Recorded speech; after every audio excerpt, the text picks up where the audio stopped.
नमस्कार। आज की हमारी स्टोरी का टाइटल है समय बड़ा बलवान है। यह कहानी प्राचीन काल की है। उस समय उज्जैन नगरी में एक राजा राज्य करता था। उनका नाम था आदित्य सेन। राजा आदित्य सेन ने सिर्फ बहुत बहादुर थे, बल्कि उतने ही ज़्यादा प्रजा के प्रति विनम्र और उदार भी थे। वह प्रजा का बड़ा ख्याल रखते थे। उनके राज्य में सभी उनसे संतुष्ट थे। एक दिन अपने कुछ सैनिकों और मंत्रियों के साथ आदित्य सेन शिकार पर निकले।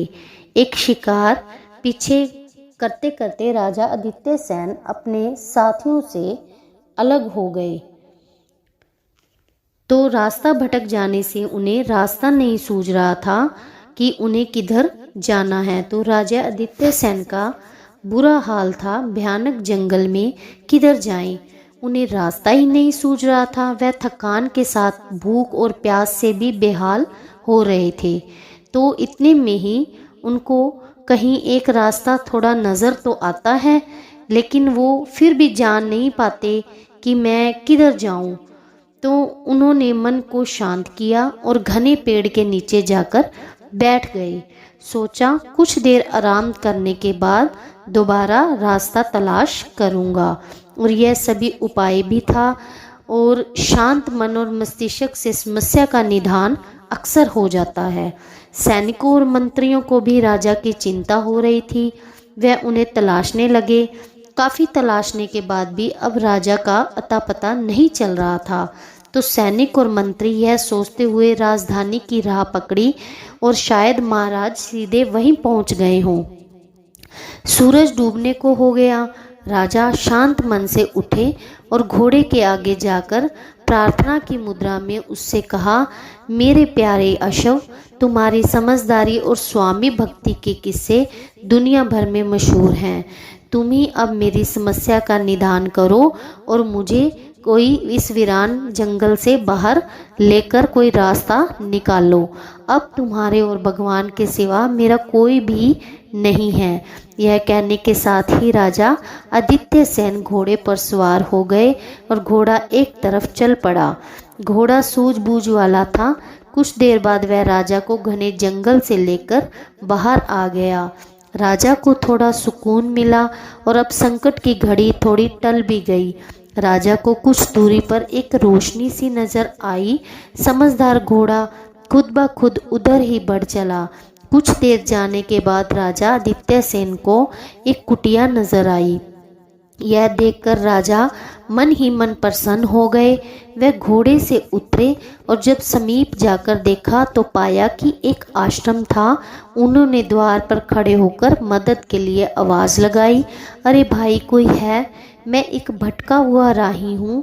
क्या मुझे रात भर के लिए यहाँ शरण मिलेगी? तो उनकी आवाज़ लगाते ही तुरंत ही दरवाज़ा खुला और एक आदमी बाहर आया। तब तक वे इस रही से कुछ पूछते, तब तक कुछ और आदमी भी बाहर आ गए। सभी के एक स्वर में पूछा, गुरुजी कौन है ये? इतनी रात को यहाँ क्या कर रहा है? गुरुजी ने उन लोगों को शांत कराते हुए कहा, जरा रुको, मैं पूछता हूँ यह कौन है और इधर कैसे आना हुआ। यह कहते हुए गुरुजी ने हाथ में पकड़े हुए दीपक की रोशनी आदित्य सेन पर डाली। और भूख प्यास थकान से राजा का बहुत बुरा हाल था। तो जंगल में झाड़ियों में उलझकर उनके कपड़े भी कई जगह से फट गए थे। चेहरे का सारा राजसी तेज खत्म हो गया था। राजा आदित्य सेन उनका आशय समझ गए। गुरुजी ने उनसे कुछ पूछ बातें की और इससे पहले कि उन्होंने अपना परिचय देते हुए कहा, गुरुदेव, मैं एक राही हूँ। मैं जंगल में भटक गया हूँ, रास्ता नहीं सूझ रहा। सारा दिन भूख प्यास और बेहाली में बिताया है। मेरा यह घोड़ा मुझे शरण की आशा के साथ आपके द्वार ले आया है। अगर रात भर के लिए शरण मिल जाती तो मैं सुबह उठकर अपनी राह पकड़ लेता। जाने क्यों राजा ने ये होने के बाद, राजा होने के बाद भी ये बात छुपा ली थी कि गुरु जी का नाम चक्रधर था। उन्होंने राही से यह बात सुनी।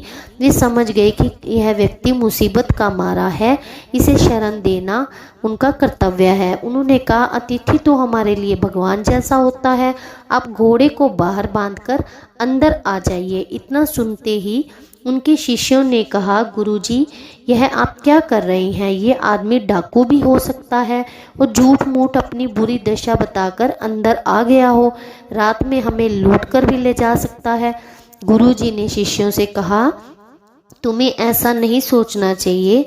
हमारे इस आश्रम में ऐसा है ही क्या जो यह लूट कर ले जाएगा? राहगीर की मदद करना हमारा कर्तव्य है। हमें अपने फर्ज से किसी भी हाल में विमुख नहीं होना चाहिए। फिर भी अगर तुम्हें शक है तो तुम सब जाकर सो जाओ, मैं जाकर यहाँ पहरा देता रहूँगा। गुरुजी ने आदित्य सेन को पानी दिया और मुंह हाथ धोने के लिए आदित्य ने मुंह हाथ साफ किए। इसके बाद गुरुजी ने उन्हें भोजन और पीने के लिए पानी दिया। गुरुजी ने उनके घोड़े को चारा भी दिया और अब राजा भोजन कर चुके थे तो गुरुजी ने उनसे कहा, अब आप निश्चिंत होकर सो जाइए, आपको यहाँ कोई कष्ट नहीं होगा। सुबह की बेला में आप यहाँ जाना चाहें चले जाइएगा। राजा बिस्तर पर लेट गए और लेटकर सोचने लगे, समय बड़ा ही बलवान होता है, वह कब किसको किस दिशा में डाल दे इसका पहले से कुछ भी अंदाजा नहीं होता।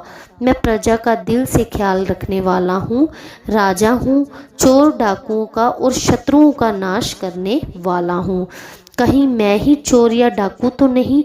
इस भय से गुरुजी रात भर जाकर अपने शिष्यों की रक्षा कर रहे हैं। यही सब सोचते सोचते थके मांदे राजा को नींद आ गई। सुबह चिड़ियों की चहचहाहट से उनकी नींद खुल गई। वे खुद को तरोताजा महसूस कर रहे थे। उन्होंने बाहर आकर गुरुजी से कहा, आपने मुझे राही को रात में शरण देकर जो उपकार किया है, मैं उसका जिंदगी भर ऋणी रहूँगा। अब मुझे जाने की आज्ञा दीजिए। मेरा परिवार मेरी राह देख रहा होगा, सब मेरे लिए चिंतित होंगे। गुरुजी ने उत्तर दिया, मैंने तुम्हारे ऊपर कोई उपकार नहीं किया, मैंने सिर्फ धर्म का पालन किया है। यह मेरा कर्तव्य था कि एक मुसीबत में फंसे व्यक्ति की मदद करूं। आप शीघ्र ही अपने घर पहुंचकर अपने परिवार की चिंता दूर करें। महाराज ने नगर जाने का रास्ता पूछा और आश्रम से विदा लेकर महल की तरफ चल दिए। दूसरे दिन महाराज जी ने उज्जैन पहुंचते ही सारे दरबार में खुशी छा गई। राजा ने आश्रम के प्रसंग की किसी से भी चर्चा नहीं की और वे राज्य के राज्यकाज में व्यस्त हो गए। ऋषि चक्रधर का यह आश्रम उज्जैन राज्य में ही था। राजा आदित्य सेन ने भी एक दिन अपने एक सामंत से कहा, अमुक वन में चक्रधर नाम से एक ऋषि का आश्रम है। इस आश्रम में वे कुछ अपने शिष्यों के साथ रहते हैं। वहां जाकर उन्हें संदेश दो कि महाराज ने आपको बुलाया है। तो दूत ने जाकर ऋषि चक्रधर को यह संदेश दिया कि आपको राजा जी का आमंत्रण है। कोई कारण समझ नहीं पाया। उन्होंने सोचा राजा आज्ञा का पालन प्रजा का कर्तव्य है, इसीलिए दरबार में चक्रधर उपस्थित हुए। महाराज ने उन्हें तत्काल पहचान लिया और कहा, चक्रधर नहीं पहचान सके? यही आदमी कुछ दिन पहले रात भर के लिए मेरे आश्रम में रह चुका है। महाराज ने ऋषि चक्रधर से पूछा, गुरुजी, आपके आश्रम में कितने लोग हैं और आपके आश्रम का खर्चा कैसे चलता है? तो ऋषि चक्रधर ने विनय पूर्वक कहा, महाराज 7-8 शिष्य मेरे साथ आश्रम में हैं, सब दिन में भिक्षा मांगकर अपना निर्वाह करते हैं। आपके इस धन धान्य संपन्न राज्य में भिक्षा प्राप्त होने में कभी कोई कठिनाई नहीं आती। कभी कोई अतिथि भूखा आ जाए तो उसकी भी सेवा का अवसर मिल जाता है। तो आपके राज्य में हमें कोई कष्ट नहीं है। महाराज ऋषि ने पूरी बात सुनने के बाद कहा, ठीक है, अब से आप सबको रोज भिक्षा मांगने का कष्ट उठाने की ज़रूरत नहीं होगी। मैं आपके आश्रम का 5 गांव दान में दे देता हूँ। उसकी आमदनी से आपको आश्रम का सारा खर्च मिल जाएगा।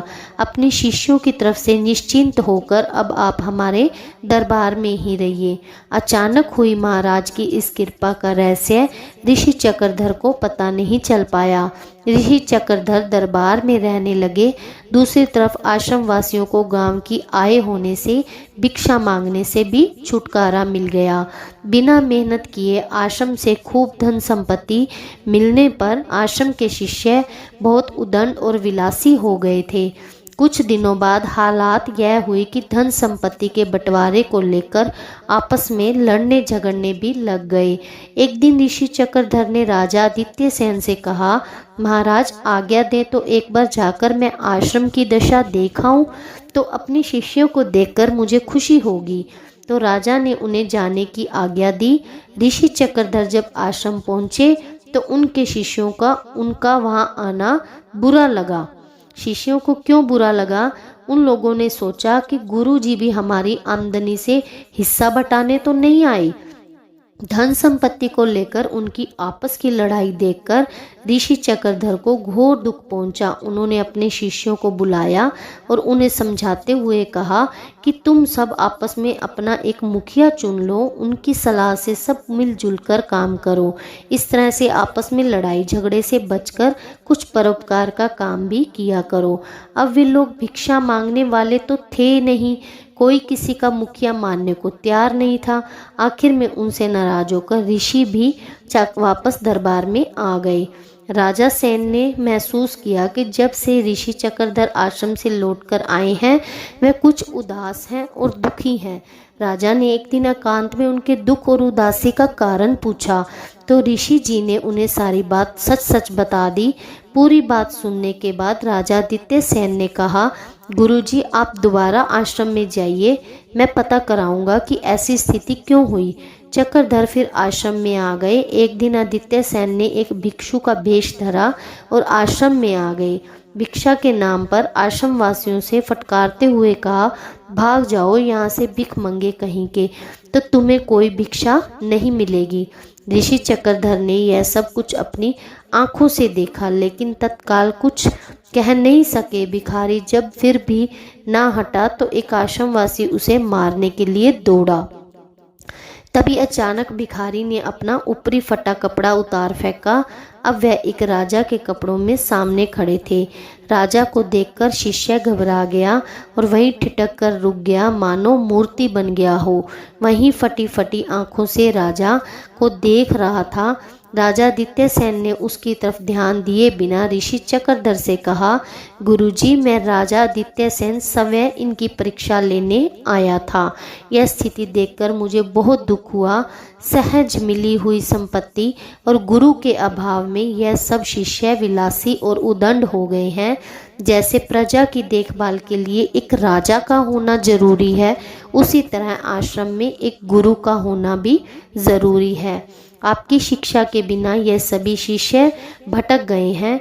आप आश्रम में रहकर इन्हें ज्ञान दें, इन्हें सन्मार्ग पर चलाएं, इनका चरित्र सुधारें।